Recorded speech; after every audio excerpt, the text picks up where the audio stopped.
Oi, gente, eu estou aqui no Museu Britânico para ver uma exposição sobre o grande artista japonês Katsushika Hokusai, que viveu entre os anos de 1760 e 1849. Hokusai viveu 89 anos e trabalhou ao longo de quase toda a sua vida. Ele é muito conhecido por suas gravuras, suas xilogravuras. Nesse processo ele fazia os desenhos e os entregava aos impressores. Esses artesãos altamente especializados colavam os desenhos em blocos de madeira e, com a ajuda de um instrumento cortante como o cinzel, eles entalhavam a madeira, destruindo os desenhos. Uma camada de tinta era passada pela superfície da madeira e toda a parte alta, em alto relevo, era transferida, era carimbada em folhas de papel. O interessante nessa exposição é que Hokusai pensou um livro, ele planejou um livro, ele fez os desenhos. Acredita-se que ele trabalhou nesses desenhos entre os anos de 1820 e 1840. Esse livro seria uma enciclopédia, inclusive tinha já um título, o Grande Livro Ilustrado sobre Tudo. Mas, por alguma razão desconhecida, esse livro nunca foi impresso. E, para nossa sorte, os desenhos sobreviveram, eles permaneceram intactos. Eles reapareceram em Paris, num leilão, em 1948, numa caixa de madeira. Depois sumiram novamente, por um bom tempo, ressurgindo ainda na França, em 2019. Os especialistas daqui do museu chegaram à conclusão de que sim, eram mesmo desenhos do grande artista japonês, e em 2020 o museu comprou a caixa completa com os 103 desenhos. É isso que nós vamos agora ver. Venham comigo.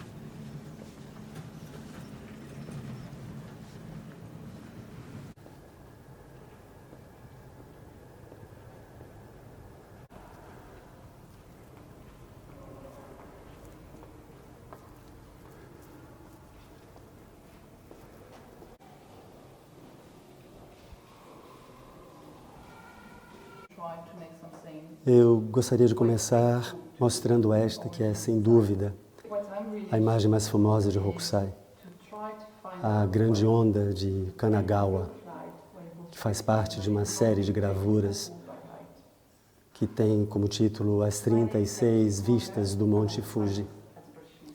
Aqui vemos essa onda enorme, quase que engolindo barcos, onde se vêem remadores. Esse é um trabalho finalizado, que veio de um desenho que foi colado num bloco de madeira, a madeira foi talhada e, por fim, o desenho foi impresso, carimbado aqui e também muitas outras vezes reproduzido. As gravuras de Hokusai, durante meio século, ilustraram muitas publicações, por volta de 270 livros. Os editores lhe encomendavam cenas da vida cotidiana, histórias sobre guerreiros, antologias da poesia chinesa e manuais artísticos, como a série chamada Esboços de Hokusai. Aqui estão alguns desses livros.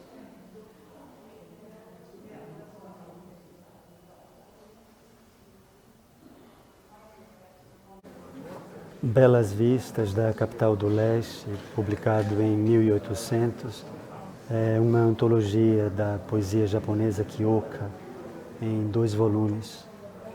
Os desenhos de Hokusai trazem locais de sua cidade natal, Edo, a atual Tóquio.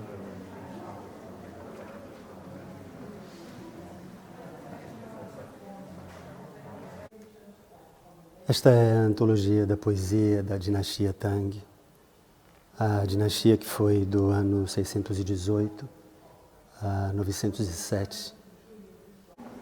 A publicação é de 1833. Ela traz poemas chineses com traduções para o japonês.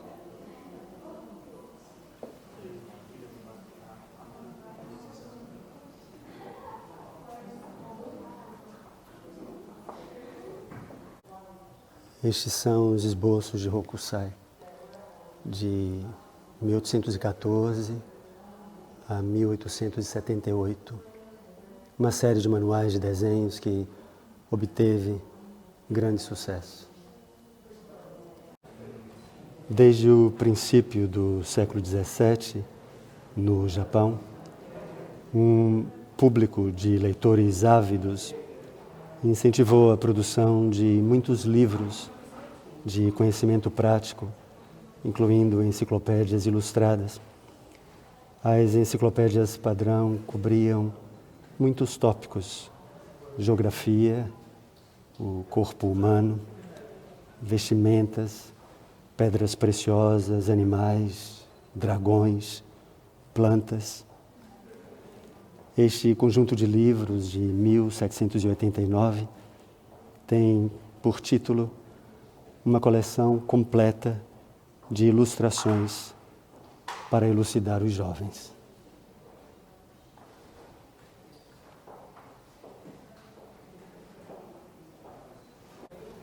Um aspecto que se vê claramente nessa exposição é que o mundo retratado por Hokusai é ao mesmo tempo real e mítico. Ele parte de fatos concretos, mas o seu traço inimitável dá sim asas à sua imaginação. O grande livro, sobretudo, parece ter sido idealizado ao público infanto-juvenil, mas hoje seus desenhos são admirados por crianças de todas as idades.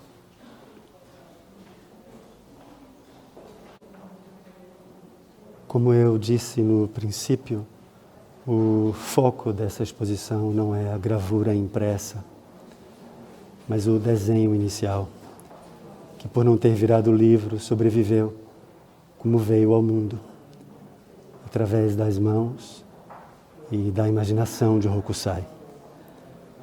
Os 103 desenhos foram guardados ao longo de quase 200 anos aqui, nessa embalagem de seda e nessa caixa de madeira. São desenhos do tamanho de um cartão postal e não se sabe a ordem desejada por Hokusai.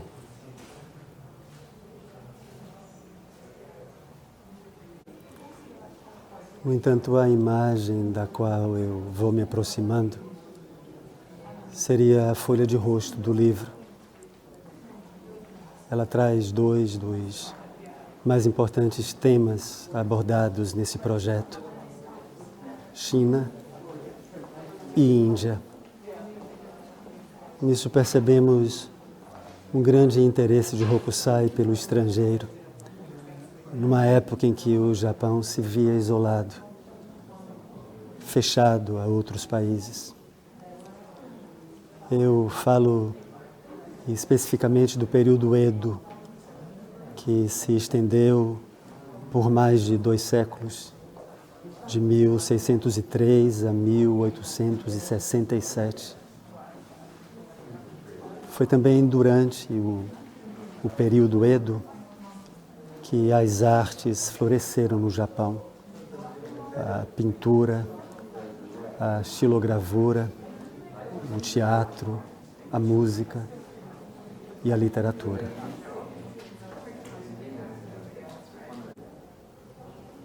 À direita está um monge budista indiano e à esquerda um menino chinês. As palavras aqui escritas são China e Índia.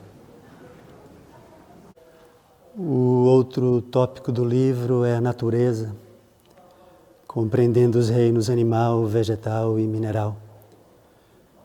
Como não há indicação da sequência idealizada por Hokusai, Os curadores da exposição resolveram agrupar os desenhos nesses 3 temas: China, Índia e a natureza. Comecemos pela China. É importante lembrar que transações comerciais conectaram a China e o Japão durante o período Edo. E, além disso, a China era, para o Japão, uma grande fonte de tradições. Vamos falar de algumas delas.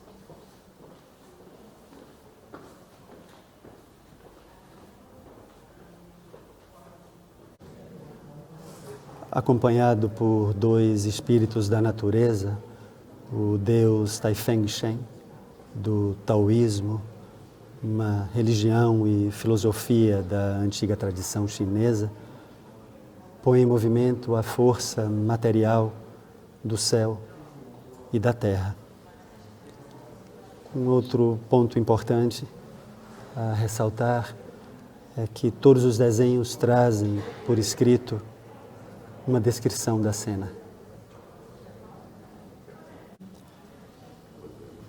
Este é o cavalo dragão que entregou os primeiros livros da adivinhação taoísta, aqui com 8 diagramas de adivinhação.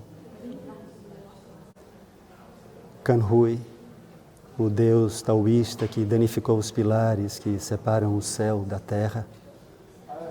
Aqui ele esmaga o próprio crânio contra uma pedra do Monte Buzhou. Zi Wangmu, a rainha mãe do Ocidente, é uma deusa na religião e mitologia chinesas que é também conhecida no Japão e na Coreia.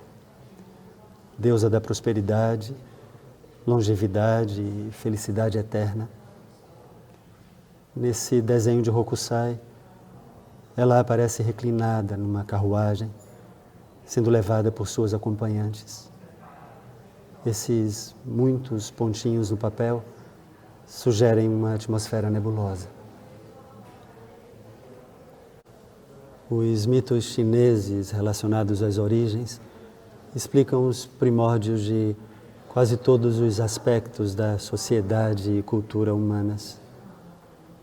Este é Fuxi, o irmão gêmeo e marido de Nuwa, sentado diante da sua mais nova invenção, a harpa transversal. Neste desenho vemos 3 invenções. À direita, a invenção do papel, ao centro, a invenção da imprensa, aqui feita à mão com o entalhamento da madeira, e à esquerda, a invenção da tinta. O clã de Suiren deu origem à prática do uso do fogo para cozinhar alimentos. 3 homens preparam pela primeira vez o vinho de arroz. Este é Shenong, o deus da agricultura. Aqui ele está acompanhado de 2 meninos e os 3 preparam remédios à base de plantas. Pesos e medidas foram formulados pela primeira vez durante a era do Imperador Amarelo, o primeiro dos mitológicos imperadores sábios. Segundo a lenda, ele teria reinado por 100 anos, de 2697 a 2597 a.C. Na China, segundo uma crença popular do Ano Novo, galhos da madeira do pessegueiro, postos nas portas das casas, afastavam espíritos malignos, como esse demônio aqui, que passa evitando uma porta em que se vê um amuleto feito dessa madeira.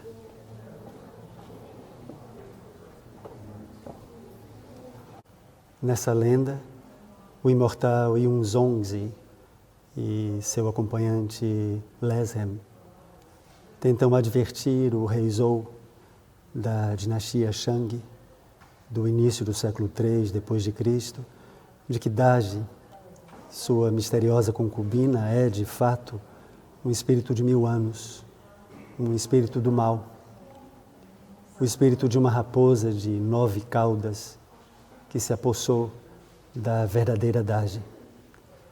Aqui ele utiliza o seu espelho, um espelho mágico, para fazer essa revelação.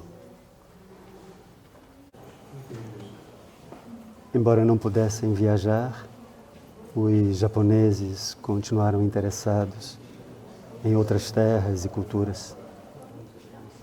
Esse tipo de representação que vemos aqui era padrão nas enciclopédias do período. À esquerda, um homem das ilhas Ryukyu, ao centro, um filipino, e à direita, um vietnamita. Da esquerda para a direita, um coreano, um chinês e um indiano.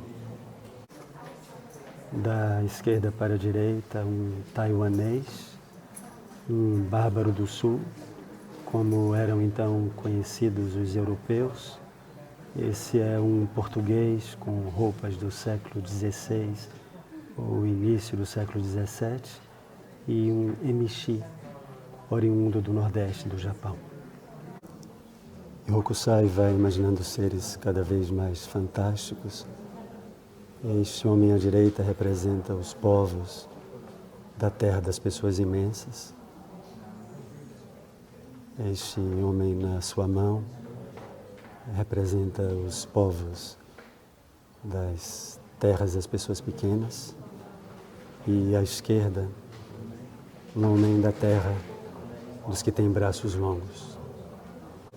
3 pessoas muito exóticas, um homem com longas orelhas e outro com o pescoço muito comprido que se estica para ter o seu cigarro aceso por um homem que tem um buraco no peito. Uma criatura da terra das pessoas com asas, uma mulher da terra dos cães e um homem da terra das pessoas tatuadas. Ainda na sessão dedicada à China, vemos algumas histórias de aventuras. São situações que não estariam presentes nas enciclopédias mais comuns, mas que fazem parte do repertório de Hokusai. A mais impressionante para mim é esta aqui, uma cabeça. A cabeça de Meijian Chi, que pula de um caldeirão de água fervendo para se vingar de seus inimigos.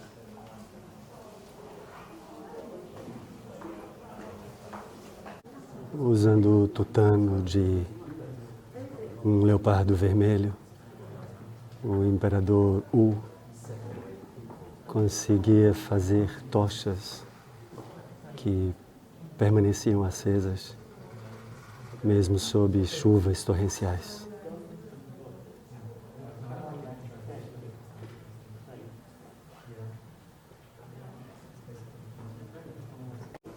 Essa é uma cena que foi muitas vezes desenhada por Hokusai.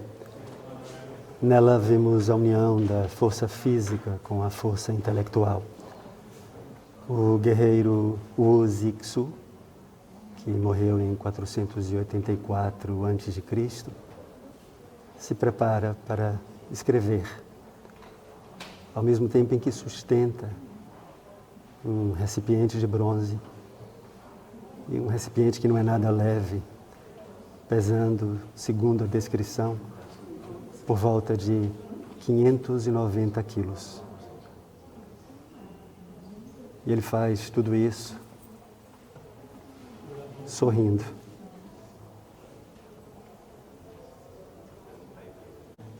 Zigong abre uma fonte de água com a sua vara e o Oquan come pinhões e flutua, se tornando imortal.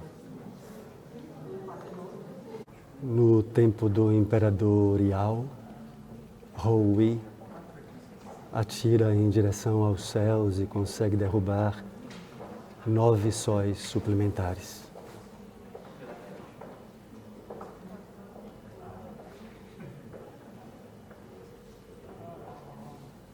Zheng Zilong ameaça ou ataca um monstro marinho com a sua arma. Um monstro marinho que ataca um navio.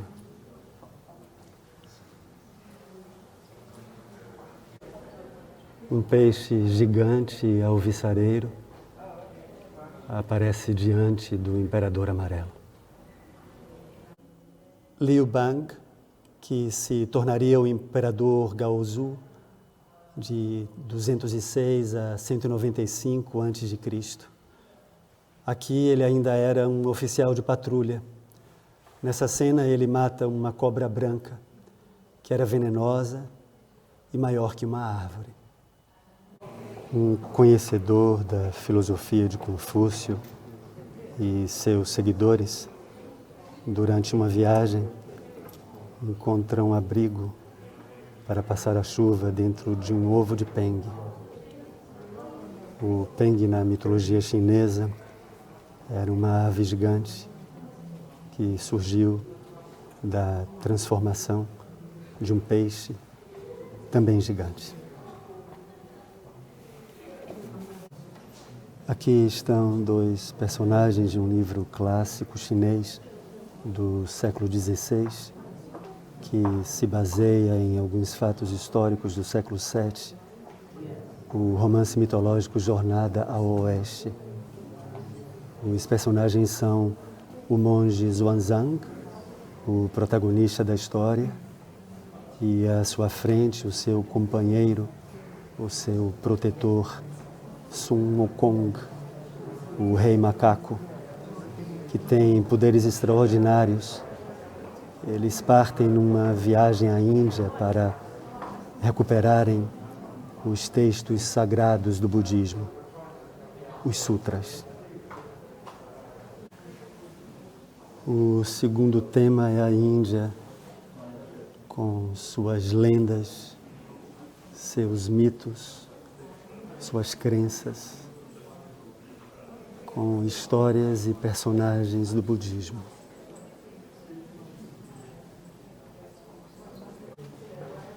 Nesse desenho, uma divindade prevê que o rei da Índia Central renascerá como Siddhartha Gautama, o Buda, que acredita-se ter vivido por volta dos séculos 6 e 5 a.C.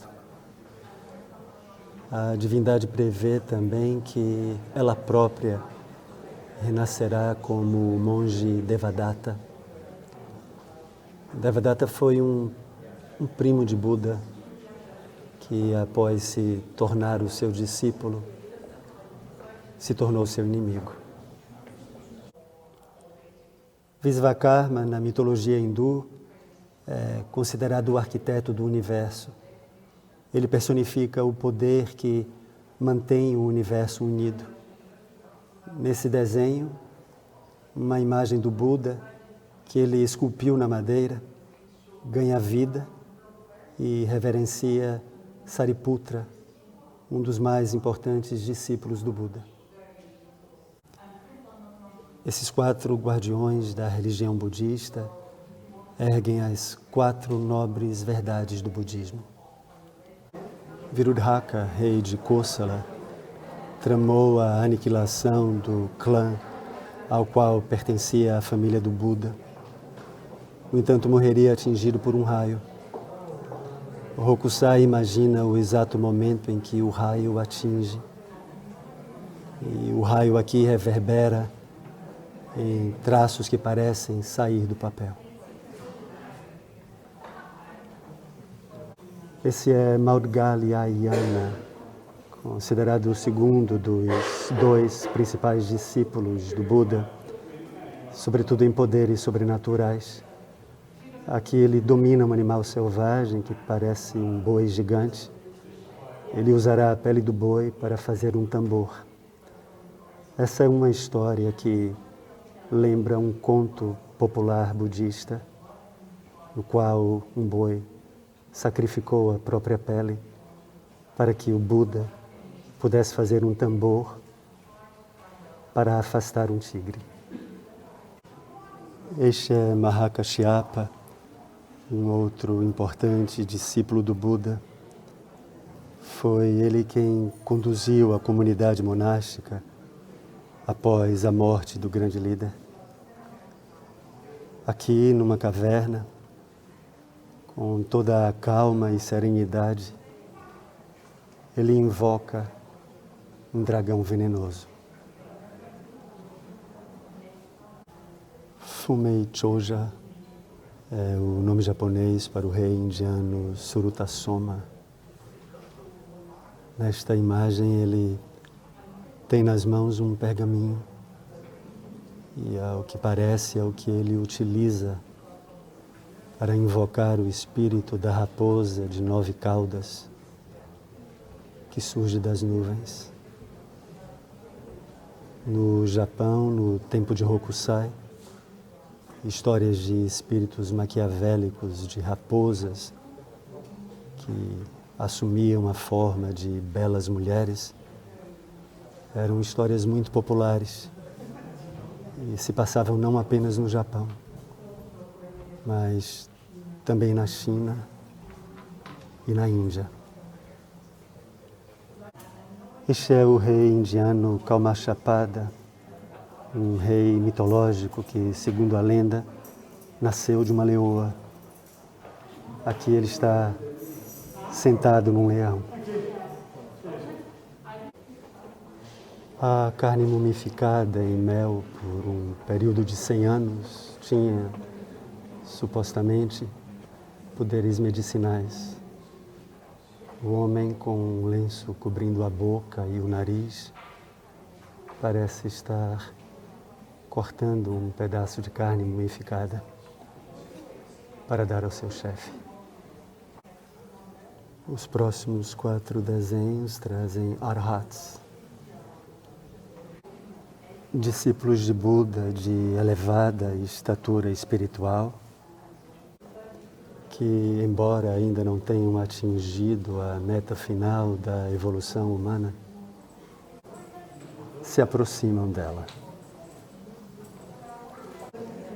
Essa divindade montada num dragão voador benévolo é Avalokiteshvara, a divindade da compaixão, a que incorpora a compaixão de todos os Budas.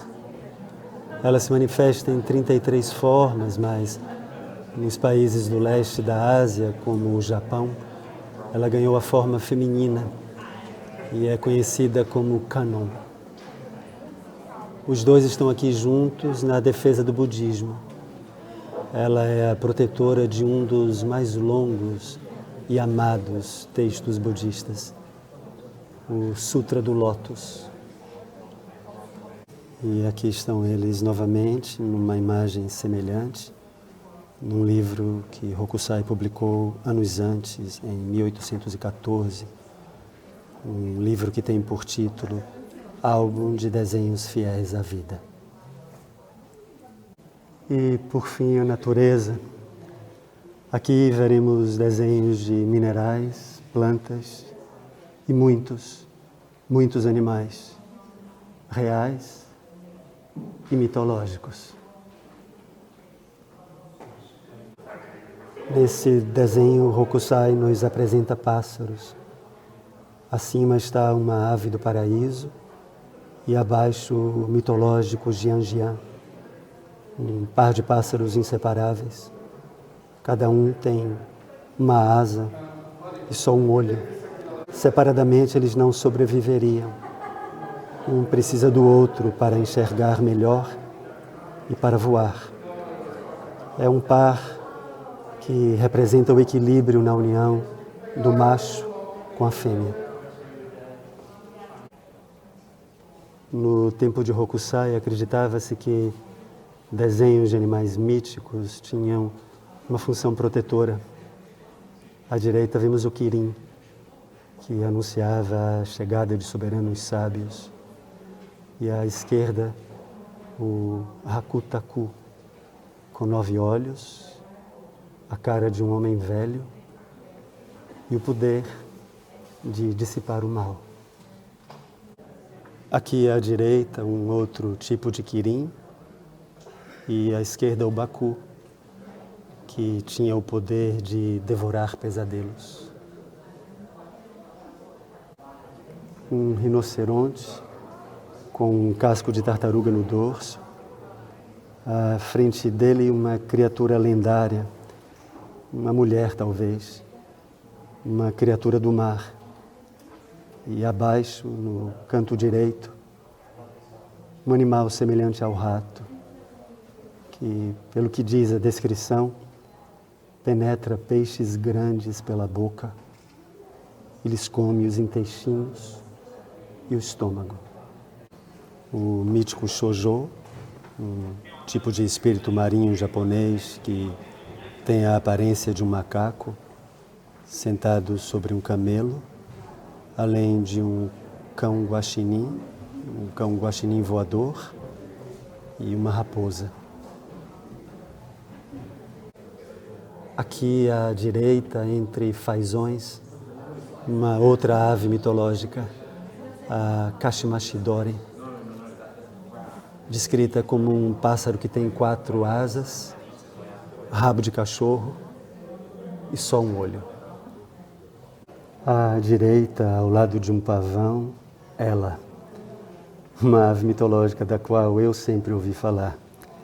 Essa eu conheço, a fênix, a que ressurge das próprias cinzas.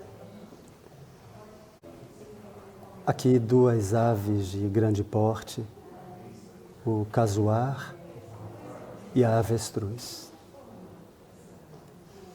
O contraste entre aves negras e brancas. Nessa cena, o movimento de pássaros de várias espécies. Várias aves aquáticas. Aqui há um cisne, uma gaivota e diversos tipos de patos.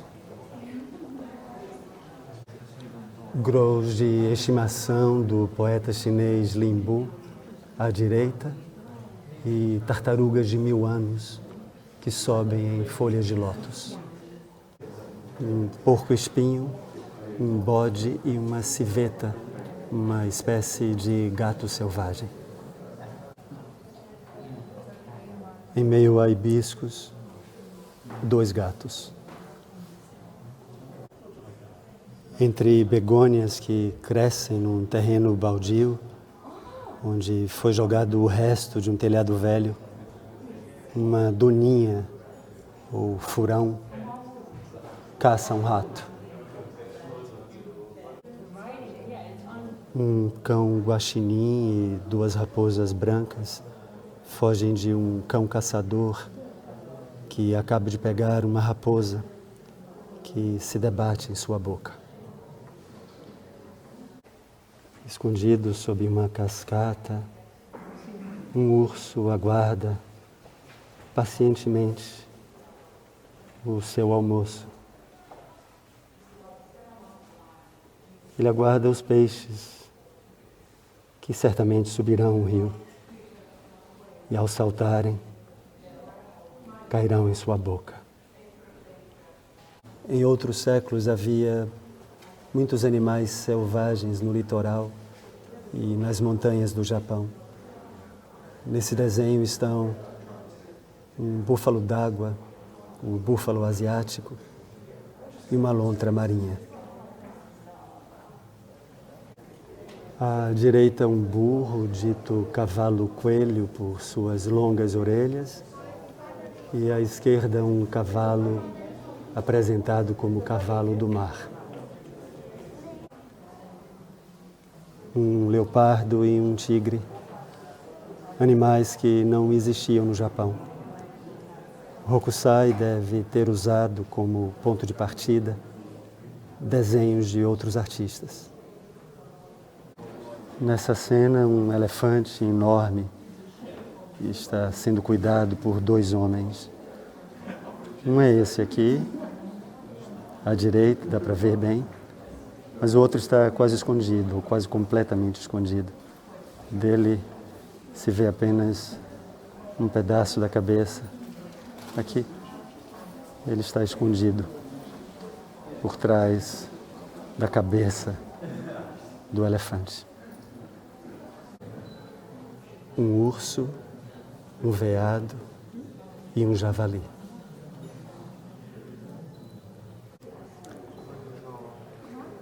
Um javali berra de dor após ter sido atingido por um tiro.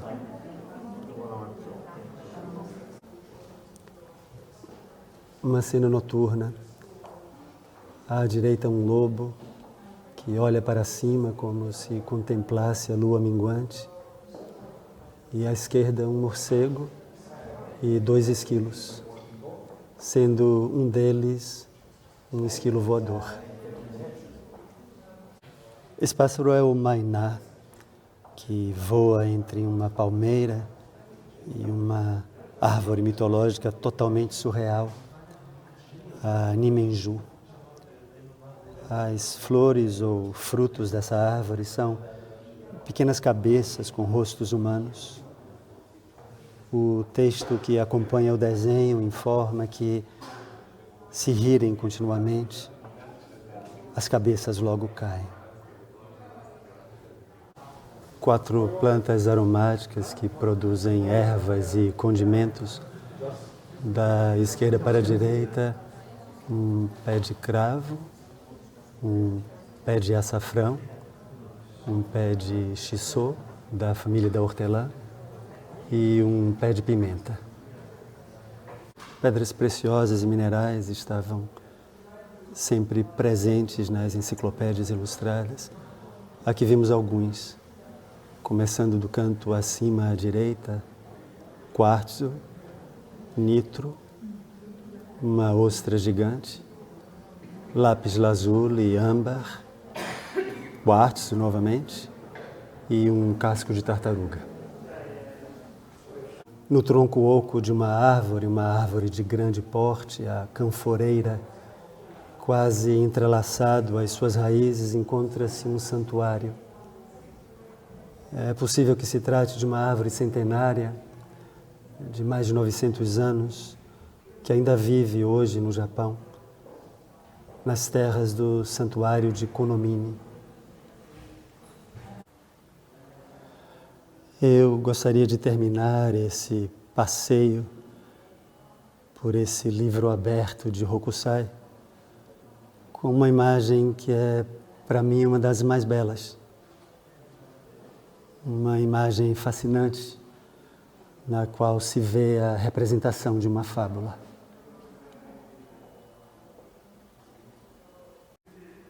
Zhou Sheng era um mestre taoísta que usava os seus poderes em benefício dos pobres.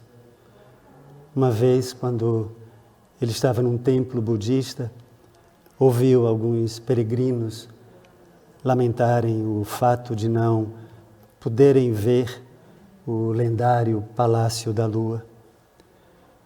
O mestre, então, fez uma escada de nuvens, subiu aos céus, pegou a lua com a mão, como quem colhe uma fruta de uma árvore, e desceu com ela para mostrá-la aos peregrinos.